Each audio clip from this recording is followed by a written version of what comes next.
ആദരണീയരായ അധ്യാപകർ, വിദ്യാർത്ഥി സുഹൃത്തുക്കൾ, വിശിഷ്ട അതിഥികൾ, മറ്റ് പ്രിയമുള്ളവർ, ഏവർക്കും സ്നേഹാഭിവാദങ്ങൾ. മാനവ ചരിത്രത്തിൽ ഇന്നുവരെ നേരിട്ടിട്ടുള്ള എല്ലാ ദുരന്തങ്ങളെക്കാളും ഭയാനകവും പ്രകൃതിശേഷിയേറിയതും നാശകരവും പ്രത്യാഘാതം ദീർഘകാലത്തേക്ക് നിലനിൽക്കുന്നതുമായ ഒരു മഹാവിപത്താണ് ലഹരിയുടെ ഉപയോഗം.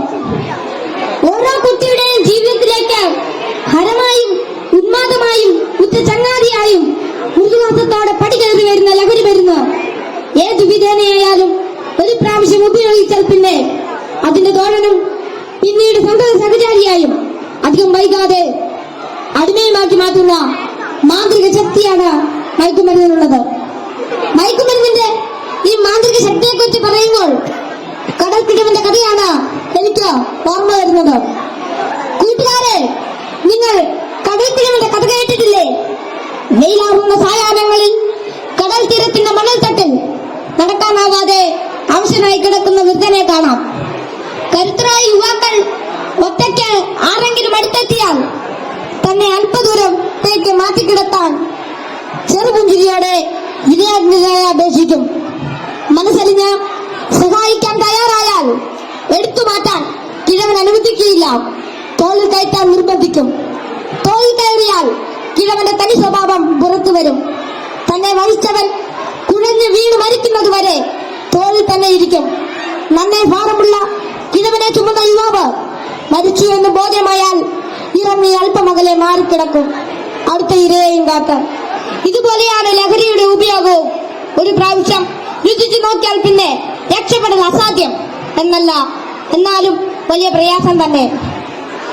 മയക്കുമരുന്ന് ഉപയോഗിച്ചു തുടങ്ങാൻ പ്രേരകമാകുന്ന ഘടകങ്ങൾ പലർക്കും പലതാണെങ്കിലും പരിണിതഫലം എല്ലാവരിലും ഏതാണ്ട് ഒന്ന് തന്നെയാണെന്ന് പറയാം. ഉപയോഗിച്ച് തുടങ്ങുമ്പോഴുള്ള രസവും കൗതുകവുമെല്ലാം മാനസിക സംഘർഷങ്ങൾക്കും ശാരീരിക പ്രശ്നങ്ങൾക്കും വഴിമാറും. പിന്നീട് ഇതില്ലാതെ ജീവിക്കാൻ കഴിയില്ലെന്ന സ്ഥിതി വരുന്നു. ലഹരിക്കാംശമായ പണം കണ്ടെത്തുന്നത് പ്രയാസമായി തീരും. അപ്പോൾ അതിനായി കുറുക്കുവഴികൾ തേടുന്നു. അങ്ങനെ അധാർമിക ജീവിതത്തിനും കുറ്റകൃത്യങ്ങൾക്കും പ്രേരിപ്പിക്കപ്പെടുകയും കുടുംബത്തിനും സമൂഹത്തിനും നിയമപാലകർക്കും തലവേദനയായി മാറുന്നു.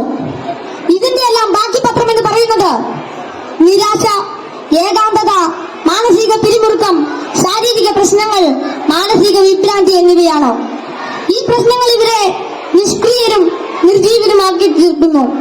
അങ്ങനെ കുടുംബത്തിന്റെയും സമൂഹത്തിന്റെയും നട്ടെല്ലാകേണ്ട ഇവർ വീടിനും വീട്ടുകാർക്കും നാടിനും തന്നെ ബാധ്യതയായിത്തീരുന്നു. ലഹരി ഒരു മഹാവിപത്താണ്, സമൂഹത്തെ കാർന്നിരുന്ന മഹാവ്യാധി. ഇത് ബാധിക്കുന്നതാകട്ടെ നാടിന്റെ സമ്പത്തും രാഷ്ട്രത്തിന്റെ അടിത്തറയും നട്ടലുമായ കൗമാരത്തെയും യൗവനത്തെയും. കുപ്പിയിൽ നിന്ന് തുറന്നുവിട്ട ഭൂതം പോലെ നമ്മെ ഒന്നോടെ വിഴുങ്ങുവാൻ വായ് പിളർന്നലറിയാർപ്പെടുക്കുന്ന ഈ ദുർഭൂതത്തെ നമുക്ക് ഒറ്റക്കെട്ടായി നേരിടാം. ലഹരി എന്ന മഹാവിപത്തിനെതിരെ സന്ധിയില്ലാ സമരത്തിനായി നമുക്ക് അണിചേരാം.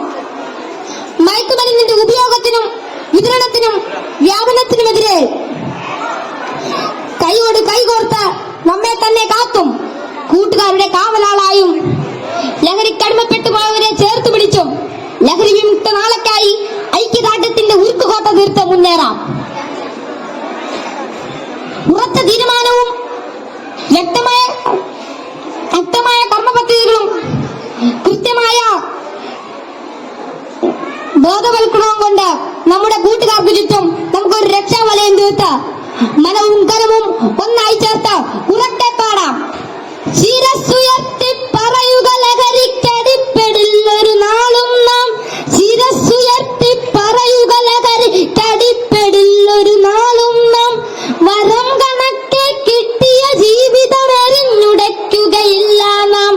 വരം കണക്കെ കിട്ടിയ ജീവിതം എറിഞ്ഞുടയ്ക്കുകയില്ല നാം.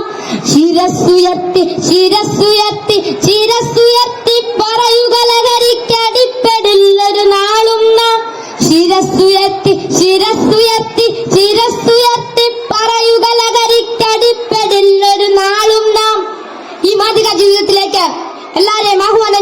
നിർത്തുന്നു. നന്ദി, നമസ്കാരം. Thank you all.